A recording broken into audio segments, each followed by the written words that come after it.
That fresh morning. That fresh morning. Sur les 104.5 Urban FM, la station urbaine, moi, on parle donc de corruption. On parle de corruption et d'enrichissement illicite et chacun sait que depuis un certain temps, c'est revenu au devant de la scène, notamment dans les discours des politiques. Mais Tous d'abord. Désolé, merci encore. Ok, c'est bon. Tu veux de l'eau chaude. Tu veux un thé, des Tu petits veux un thé, biscuits, tu veux des biscuits. un canapé, une si couverture. possible. Tu veux un croissant. Croissant, non, il y a de l'huile, je pense. Tu vois, un petit fond. D'accord, alors on parle donc de... Alors, donc, on revient sur cette question en rapport avec la lutte contre la corruption et l'enrichissement illicite. Et tout le monde, comme je le disais tout à l'heure, est plus ou moins informé de ce que de plus en plus des personnes montent au créneau pour pouvoir amener les autorités à prendre le corps de cette question, parce qu'on se rend bien compte que dans notre société aujourd'hui, la corruption devient une gangrène à telle enseigne que je crois que j'en avais déjà parlé depuis le début de cette saison. Gino également a fait une virée là-dessus. Mais là, on revient sur la campagne qu'organise actuellement la Commission nationale de lutte contre l'enrichissement illicite. Et vous savez que cette commission-là avait été créée en 2003. Notamment à travers la loi numéro 002/2003 du 7 mai 2003 instituant un régime de prévention et de répression de l'enrichissement illicite en République gabonaise. Donc cette commission est évidemment est une autorité administrative indépendante et elle avait pour mission de pouvoir plus ou moins travailler à pouvoir faire en sorte que ceux qui sont dans des situations de position en ce qui concerne les décisions dans notre pays, donc les fonctionnaires qui sont nommés à des postes de responsabilité, mais de façon générale, ceux qui occupent des postes de responsabilité puissent plus ou moins être en possibilité de pouvoir, au moment de la prise de fonction, d'aller, par exemple, présenter l'état de leur patrimoine, parce que c'est souvent ça la première mission, c'est-à-dire que on disait qu'ils devaient d'abord commencer par aller présenter leur patrimoine et la commission, elle, devait plus ou moins les enregistrer et savoir qu'au moment où vous avez pris vos fonctions,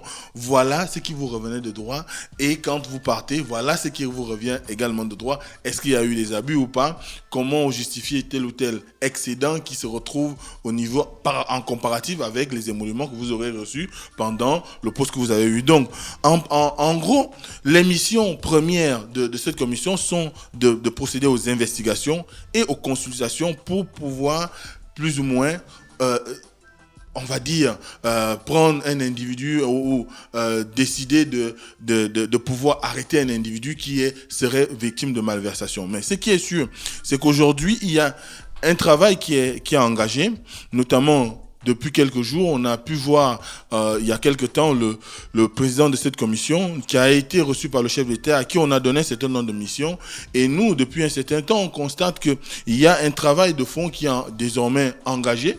Parce qu'à la lumière de ce qu'on nous rapporte, c'est que quand on regarde aujourd'hui l'état de l'administration publique et à la lumière de ce dont on parlait la dernière fois en rapport avec les 1500 milliards que rechercherait en termes de débats et d'amendes la Cour des comptes, évidemment, la Commission nationale de lutte contre l'enrichissement illicite ne pouvait pas être aux abonnés absents parce que chacun d'entre nous sait qu'elle a quand même vocation à pouvoir travailler avec les autorités pour mettre un frein à ce fléau. Et je crois que ce qui, depuis un certain temps, anime le président de cette commission, qui a engagé ses équipes pour pouvoir mettre en place des mécanismes pouvant d'abord commencer par la sensibilisation auprès des agents publics, d'abord, et certainement pour pouvoir faire en sorte que ça puisse être ancré dans l'esprit de tous les citoyens. Les agents publics, parce que eux, ils ont obligation de pouvoir, comme je l'ai dit tout à l'heure, de faire la déclaration des biens au moment où ils sont dans des fonctions de responsabilité. Alors, la première question qu'on se pose souvent quand on dit, c'est vrai que j'ai déjà plus ou moins énuméré des personnes qui sont du moins concernées par la mesure, mais c'est un panel plus large quand on pose la question de savoir qui doit faire sa déclaration de biens, notamment il y a des autorités politiques, parce que on n'est pas forcément un agent public quand on occupe un poste politique. On a les autorités administratives, nous avons les agents publics, comme je l'ai dit tout à l'heure. Vous avez également les personnes qui travaillent sous contrat de l'État et des établissements ou collectivités locales qui peuvent être assujettis à cette déclaration. Ensuite, vous devez où devez-vous déclarer vos biens, notamment auprès de la Commission nationale d'enrichissement illicite. C'est vrai que quand il s'agit de l'ensemble du territoire, on se rend bien compte que tout le monde devrait, tous les nommés, par exemple en Conseil des ministres, devraient venir à Libreville pour s'acquitter. Mais il y a quand même, on se rappellera que depuis 2010, on avait eu une opération qui avait été avancée pour aller à l'intérieur du pays pour que les administrations ou les administratifs puissent plus ou moins donner, faire leur déclaration de biens. Et aujourd'hui, ce qui nous intéresse encore plus, c'est que quand on regarde la lenteur avec laquelle ces déclarations se font, on se pose la question de savoir est-ce que l'existence de cette commission n'est pas en réalité de la poudre aux yeux, parce qu'on ne peut pas comprendre qu'une institution qui existe depuis 16 ans, jusqu'à ce jour, personne ne prend réellement l'engagement de pouvoir respecter les obligations qui s'y est par rapport pour être en phase avec elle. Parce que depuis 2003, je ne sais pas si vous avez mémoire de ce que, par exemple, à la suite de la nomination du gouvernement, toute l'équipe gouvernementale serait allée là-bas pour faire la déclaration des biens. Je ne sais pas si vous avez connaissance de cela. Non.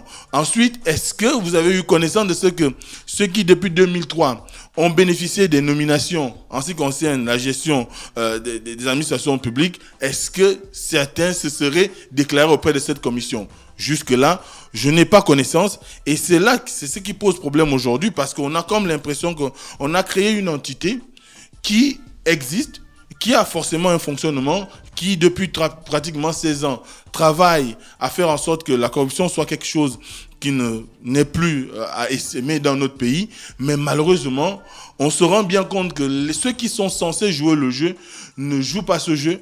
Or, il est impératif aujourd'hui de pouvoir faire en sorte que cette entité devienne dynamique, malgré le fait qu'on a enregistré quand même, il y a quelques années encore, notamment en 2015, un renforcement des textes liés aux missions de cette entité. Mais malheureusement, personne, encore une fois, du moins la grande majorité, n'arrive toujours pas à se conformer à l'exigence réglementaire. Donc, quelque part, est-ce que ce n'est pas le fait que peut-être la commission ne disposerait pas d'assez de moyens pour pouvoir travailler pour accomplir ses missions?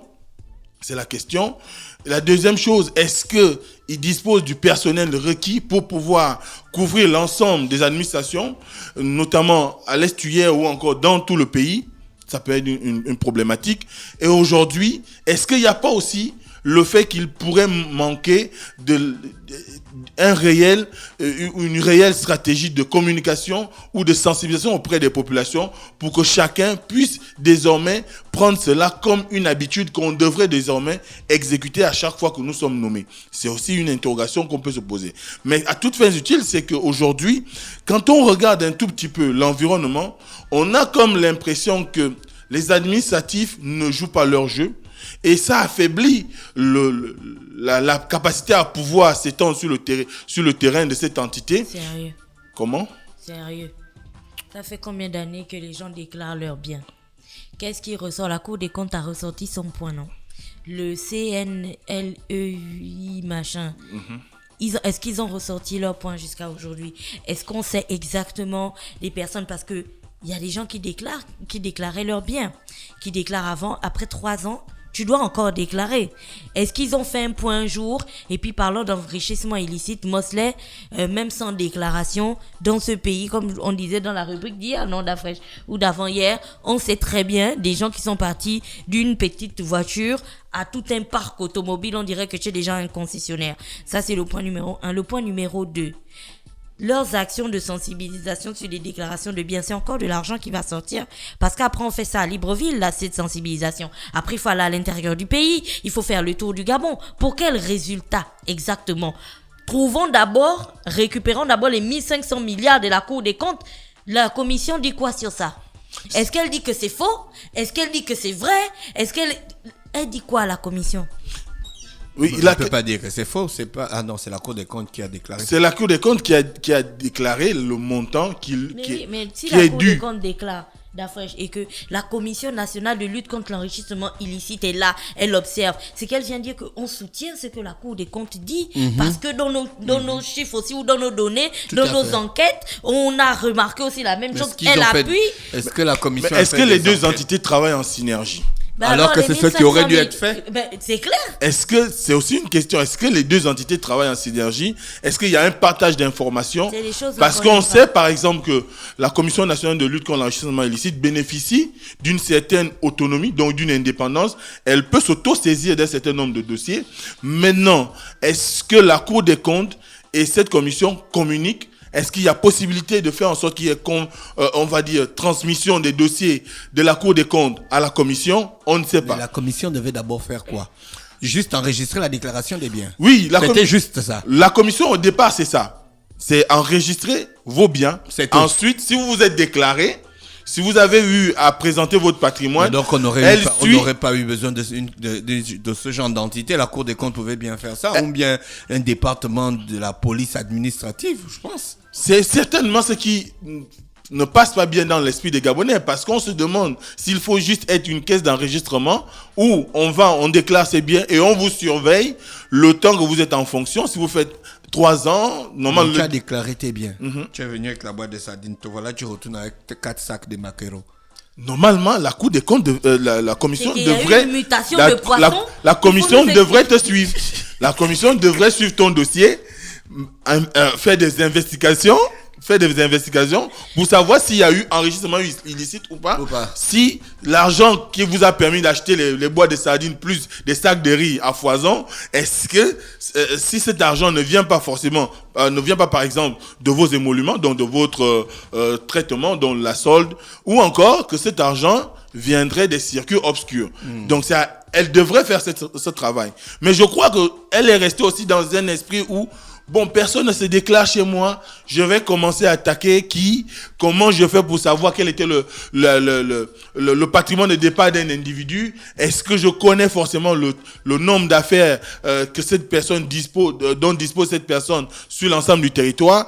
Est-ce que autant de questions qu'elles se seraient peut-être posées? Je ne sais pas. Mais ce qui est sûr, c'est que quand on regarde aujourd'hui la léthargie avec qu'on observe dans l'exécution de ces missions, on a comme l'impression que le fait qu'il n'y ait pas aussi de déclaration de patrimoine, cela pose problème pour que cette commission puisse réellement se déployer. Or, aujourd'hui, il est fait obligation. C'est une obligation réglementaire. Donc, c'est une loi, notamment lorsque le chef de l'État avait demandé à ce que chaque responsable de la gestion de la chose publique puisse pouvoir se déclarer auprès de cette institution. Sauf que malgré cette bonne volonté du chef de l'État, rien n'a été suivi. On a eu des différents gouvernements, on a eu des DG qui sont passés, on a eu un certain nombre de personnes qui ont été nommées à des responsabilités. Personne ne s'est sacrifié à cet exercice. Et aujourd'hui, on revient à ta question. Comment se fait-il que quelqu'un qui est arrivé avec 4 boîtes de sardines, aujourd'hui on puisse constater qu'il a désormais un vélo, une moto, et ainsi de suite. 4 sacs de maquereaux. Voilà. Donc c'est là où ta question a valeur, parce que l'enrichissement illicite aujourd'hui ne peut plus impressionner les gens. On n'impressionne plus personne dans ce pays. D'ailleurs, on a même aujourd'hui, dans la sphère politique, l'impression que c'est la coutume, c'est la norme. Mais c'est pas normal. Mais regarde, même en France, on sait à combien un ministre est payé et tout ça. Dès qu'il commence à manger dans un certain type de restaurant, à acheter un certain type de vêtements, habiter dans un certain type de logement, ça commence à mettre la puce à l'oreille aux gens. En 2010, le président Ali Bongo Ondimba avait opté pour le plafonnement des salaires des directeurs généraux. Donc c'est pas quelque chose qui sort de là. On sait exactement combien gagnent les directeurs généraux des administrations publiques au Gabon. Quand un directeur général est déjà capable de t'acheter genre 4 VX, à raison de 65 millions la voiture. Et puis il fait genre beaucoup les tours dans son village. Il offre des sacs de riz, des kits scolaires. Non, quand même. Tout le monde voit ça. On ne se pose pas des questions. La commission a besoin de quoi? D'une lettre? C'est pourquoi je parle d'une situation de normalité, parce que les gens ont l'impression que c'est normal. Or, aujourd'hui, c'est là où la commission devait s'interroger. Comment quelqu'un qui est venu, simple agent, certes de catégorie par exemple A pour les directeurs généraux ou encore les gens qu'on va chercher dans le privé. Le directeur général, c'est combien? 5 millions, hein? ça tourne entre 3 et 5 millions, je crois. On ne connaît pas exactement. Même si aujourd'hui, on continue à nous dire qu'il y a des directeurs généraux qui touchent à peu près un traitement de 20-30 millions par mois. Mais là On aussi... parle de salaire. Le salaire, ça veut dire que le traitement... Ça le fait traitement, partie de la fonction. quand on parle de traitement ou de la solde... Si tu as 3 millions, Gina, et que tu dois acheter une voiture qui coûte 60 millions, Tu vas d'abord travailler combien de mois, combien de 3 millions pour avoir des... sans compter que tu as les charges. Oui, tu as des charges. Certainement aussi qui prennent à crédit, on ne sait jamais. Et là, on ne te parle pas des directeurs généraux qui ont genre une part... La cour du DG. C'est derrière lui comme ça, là, ils marchent derrière lui, ils attendent. Donc, chaque fin de mois- Voilà, chaque fin de mois, il doit encore entretenir sa cour. Tu sais, les charges pour entretenir l'image du DG, tout ça. Mais non, mais Mosley, la commission a besoin de quoi? Donc, Mosley, exactement? conclusion, Donc, parce que là, on n'aura pas de... aucune conclusion. Là, la commission, aujourd'hui, a besoin certainement de pouvoir se faire connaître des Gabonais. Avocat de la commission. Non, du tout. Mais je dis Tu que... vois leur Toi, grand immeuble qui est vert toi, en tu es bas qui est jalouse là. parce que tu n'as vois pas leur la- grand immeuble qui Tu est es vert en jalouse bas parce qui que est tu là. n'as pas la VX. Voilà pourquoi tu critiques les gens Donc, qui ont la VX. Tu vois leur grand immeuble qui est vert en bas qui est là où c'est bien écrit Commission nationale de lutte contre le racisme. Les gens ne savent Saint-Germain. pas. Les À gens ne London, savent pas c'est à qui- London. Voilà, Voilà. les gens ne savent pas où ils sont, non. Pas suffisamment. Ah, Bah, oui, comment c'est- tu as vu? Mosley, arrête ton cinéma. Ben, ils sont combien à connaître là où se trouve le siège? Il y a même des gens dans Tu ce veux pays. que qui aille là-bas? Le taximan qui se bat déjà avec ses trucs ou la go qui vend ses tomates, machin, qu'elle aille déclarer ses Mais tomates. c'est pas pour elle, c'est pour Mais- les mais gens de voilà. l'administration. Mais voilà pourquoi ils ont besoin de se faire connaître. Ah ben, ils ont besoin de se faire connaître du grand nombre des Ils avaient fait une des campagne. administratifs. Ils avaient fait une campagne de communication. Elle n'est pas suffisante. Là où il y avait la Encore main une autre- comme ça, là, et puis une autre main qui encore une donnait. autre campagne, je te dis qu'ils vont faire une tournée là dans l'intérieur. C'est ce du pays. J'ai dit à qui est moi- prévu, oui. Ah, Voilà. c'est de l'argent, non? Oui. Donc, il faut que la commission se fasse connaître.